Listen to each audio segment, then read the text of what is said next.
मित्रों नमस्कार। आप हैं बसंत गुरु जी के साथ सक्सेस मंदिर। मेरे एक युवा मित्र हैं जिन्होंने अपनी समस्या से अवगत कराया है। कहा है गुरु जी, मैं कामयाब नहीं हो पाऊंगा, ऐसा मेरे अंदर हर बार संदेह उड़ जाता है।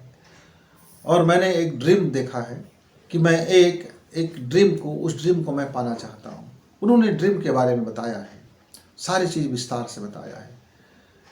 हम उसका नाम और उसका ड्रीम नहीं बता रहे हैं आपसे, केवल उसके बारे में बता रहे हैं कि मित्र, यदि आप अपने ड्रीम सच्चे मन से देखे हैं, आपका यह ख्वाब यदि सच्चा है, आपने अपना ख्वाब यदि अपने अंतरंग से देखे हैं, आपके हृदय का वो उद्गार है, आपका जीवन के लिए वो लक्ष्य है, तो अपने ड्रीम पर भरोसा करें, विश्वास करें, इतनी विश्वास करें कि जब आपके भीतर से वो स्वप्न जागा है तो वह पूरा होने के लिए ही जगह है, वो आपके लिए ही है।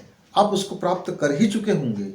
बस संदेह ना करें, प्रयास करें, अभ्यास करें और उस रास्ते को देखें कि आपका लिए आप जो रास्ते पे चल रहे हो वह रास्ता का चयन सही है कि नहीं है। अब मैं बताता हूँ मित्र कामयाब क्यों नहीं हो पा रहे थे, उनका ड्रीम क्यों टूट रहा था, क्यों वो ख्वाब टूट रहे थे।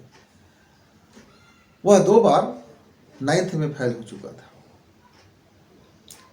9th में फेल हो चुका था, वो हताश और निराश हो चुका था। मैंने उनसे पूछा कि आप पढ़ने बैठते हैं तो आपको कैसे लगता है।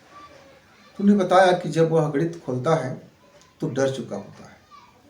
हमारे डर के वो गणित खोलते हैं और हल करते हैं तो उसको लगता है कि ये मुझसे हो ना पाएगा, और वह फार्मूला पता है उसको, फार्मूला लिखता भी है, पर वह अंत में उसका जो आंसर आता है वो गलत हो जाता है। क्यों?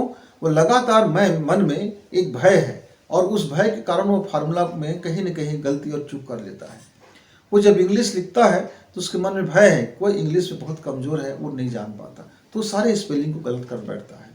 हिंदी लिखते समय उनके मन में डर आ जाता है कि मेरा वर्तनी शुद्ध नहीं हो पाएगा, मैं सही ढंग से लिख ना पाऊंगा, मेरी लिखावट सही नहीं है, और वह उनकी लिखावट बिगड़ती हुई चली जाती है। जब संस्कृत पढ़ने बैठता है तो उसको लगता है कि तो पंडितों का है, मुझ जैसे कमज़ोर व्यक्ति वाला संस्कृत को कैसे समझ पाएंगे, और वह उसका संस्कृत गलत होने लगता है। मतलब सभी विषय, हर विषय के पीछे उसका लॉजिक भय काम करता है, उसके अंदर में बैठा हुआ भय। ये भय बैठ गया है तो मित्रों, इस तरह से यदि आप भय आपके अंदर में बैठा रहेगा और आप कोई ड्रीम पालेंगे तो वह ड्रीम आपका कैसे पूरा होगा। कोई भी ख्वाब को प्राप्त करने के लिए कीमत चुकाना होता है, और वो कीमत क्या है कि आपको अपने भीतर का डर खोना पड़ेगा, डर को हावी होने नहीं देना है। आप अंदर में कोई बातें आती हैं तो उसको आपको शेयर करना पड़ेगा, दबाना नहीं है। दबाएंगे, मन की भाव दबाएंगे, अपने हार्मोन्स को दबाएंगे, अपने अंदर की चीज़ों को छिपाएंगे।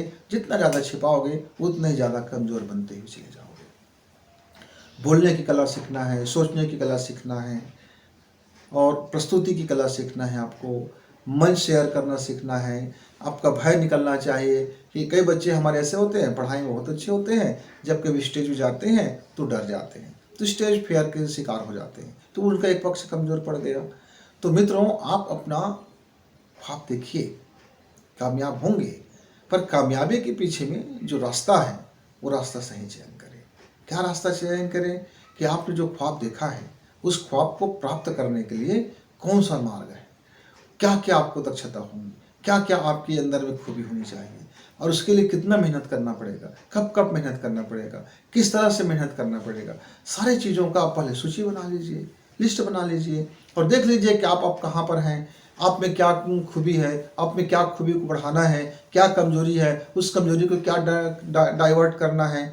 तो मेरे एक मित्र ने कहा कि मैं डर को कैसे भगाऊं। डर को विश्वास से भगाइए। जैसे आपको रात से डर लगता है, बाहर निकलने में, आंगन निकलने में, रात में आप अंधेरे से डरते हैं, तो आप अंधेरे में अकेला सफ़र करके ट्राई कीजिए, अभ्यास कीजिए कि नहीं मुझको अंधेरे में आंगन में निकलना है, नहीं मुझको अंधेरे में खेत घूम के आना है, नहीं मुझको अंधेरे में ही थोड़ी जंगल घूम के आ जाना है। कितना डर होगा अंदर में, कितना भय होगा। तो जब तक आप, एक मेरा मित्र था, वह तालाब तैरना तो सीखना चाहता था। वो कहते थे कि मास्टर मुझको तैरना सिखा दीजिए, आप पहले सिखा दीजिए तैरना, फिर मैं तालाब में उतरूँगा। अब तैराकी मास्टर बड़े हैरान, बड़े परेशान कि ये तैरना सीखना भी चाहता है और ये बड़ी समुद्र में भी तैरना चाहता है, नदी में भी तैरना चाहता है, उफनती नदी में भी तैरना चाहता है, ये बड़े गोताखोर बनना चाहता है, अपने आप को ये बड़े महान गोताखोर बनने का इसने ड्रीम पाल रखा है। और अभी ये तालाब के मामूली घाट पे नहीं उतर रहा है। घाट के में जो पचरी बना होता है, जहाँ से आपके घुटने भर का पानी नहीं होता है, उससे इसको डर लग रहा है और ये कह रहा है मुझको पहले सिखा दीजिए तैरना। क्यों? मैं बिना सीखे यदि कूदूंगा, पानी में उतरूंगा तो मैं डूब गया तो, मैं मर गया तो, मैं फिसल गया तो, मैं कीचड़ में धंस गया तो, मुझे सांप काट खाया तो, मुझे जोक काट खाया तो, मछलियां परेशान किया तो, मैं तो का इतना लंबा फेहरिस्त है कि सीखने से पहले वो सरेंडर हो गया, वो हार गया, परीक्षा भी बैठा नहीं है और रिजल्ट उसका 0 हो गया।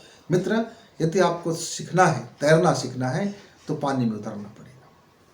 कोई भी मास्टर आपको पानी में ही आपका तैरना सिखाएंगे तब आप सही तैरना सीखेंगे। नहीं, मुझको बता दीजिए ब्लैक बोर्ड में, मैं सीख जाऊंगा, तो फिर आप कभी सफल तैराकी नहीं बनेंगे, फिर आपका कामयाबी आपको नहीं मिलेगा। तो मित्रों, केवल मुँह जबानी, केवल लफ्फाबाजी और केवल ऐसा आप डिंग हाँकते रहेंगे तो फिर आप कभी कामयाब नहीं बनेंगे। आपको उस मैदान में, उस पानी में उतरना पड़ेगा, तब आप सीख पाएंगे। हाँ, उतरिए ना, थोड़ा थोड़ा ही सीखिए, धीरे धीरे सीखिए, बढ़ते जाइए, फिर आप एक दिन सफल तैराक बन जाएंगे। मित्रों, मैं एक बार, मेरी बचपना की इच्छा था, बहुत बचपना था मेरा, हम लोग पानी में खूब तैरते थे, मज़े लेके तैरते थे। तो उसमें मैंने एक व्यक्ति को देखा कि वो पानी के ऊपर अपने आप को पूरी तरह से फ्लैट कर लेता है, एकदम पानी के ऊपर ऐसा सो जाता है जैसे बिस्तर है, इस तरह से सो जाता है। मुझे देख कर लगा, यार क्या कला है इसमें। मैंने पूछा, भाई साहब आप मुझको बताएंगे क्या कि आप कैसे ऊपर उठ सकते हैं? बोला, हाँ बिल्कुल, आसान सी बातें हैं। क्या है? आप ज़रा मरने की प्रैक्टिस कर लो, सांसें रोक लीजिए और अपने आप को हल्का हो जाएगा। जैसे ही आपका शरीर हल्का होगा, पानी के ऊपर आ जाएंगे। मित्र, मैंने पहले दिन जब अपने सांस को रोका तो मैं नीचे चला गया और पूरी तरह से मैं हड़बड़ा गया। लेकिन मैंने फिर कहा, उसने कहा है तो बात तो सच होगा, शरीर को हल्के कैसे किया जाए। अब धीरे धीरे अंदर से हमने सीखना शुरू किया और मैं क्या देखता हूँ, मैं 1 हफ्ते के अंदर में मैं अपने शरीर को पूरी बैलेंस करके ऊपर में एक पानी के ऊपर में पानी को एक बिस्तर की तरह से बना करके हम लेटना सीख गए, तैरना सीख गए। फिर एक मेरे मित्र ने नीचे में, पानी के नीचे में पालथी लगा करके पद्मासन करके बैठ जाते थे। तो मैंने उनसे कहा कि भाई मुझको भी पद्मासन सीखना है। तो उसने भी कहा, चलो डरना मत, मरने की नौबत आएगी तो भी डरना मत, आप अपने सांसों को ठीक से लेना सीखेंगे, थोड़ा सा मुसीबत तो आएगी पर भागना मत। और 1 हफ्ते में हमने भी पद्मासन लगाना सीख लिया। तो मित्र, छोटे छोटे डेली यूज का ऐसे बहुत सारे काम होते हैं जिसमें आप जब कम करते हैं और आपको कामयाबी मिलती है, तब आप बड़े प्रोजेक्ट पे काम करते हैं, तब भी आपको कामयाबी मिलती है। लेकिन छोटी चीज़ से आप डर के भागेंगे तो फिर आप कैसे कामयाब होंगे। मित्र, तो विश्वास कीजिए, प्रैक्टिस कीजिए, छोटा छोटा प्रैक्टिस कीजिए और अपने आप को छोटा छोटा में सफल बनाइए और फिर बड़े कामयाबी को फिर आप चलिए। आप विश्वास करें, भरोसा करें अपने ऊपर, अपने कर्म के ऊपर, अपनी योजना के ऊपर, अपने मानसिक सेहत के ऊपर, शारीरिक सेहत के ऊपर, काम करने की दक्षता के ऊपर, अपनी प्रखरता के ऊपर, अपनी ओजस्विता के ऊपर, अपनी श्रमशीलता के ऊपर, अपने लगनशीलता के ऊपर, अपने अनुशासन के ऊपर भरोसा रखें, विश्वास करें तो आप कामयाब जरूर होंगे। आप कामयाब जरूर होंगे ही। तो मित्र, आपकी कामयाबी की शुभ प्रार्थना के साथ आपका जीवन बेहतरी हो, इसके साथ वाणी को विराम देते हुए नमस्कार, फिर मिलेंगे।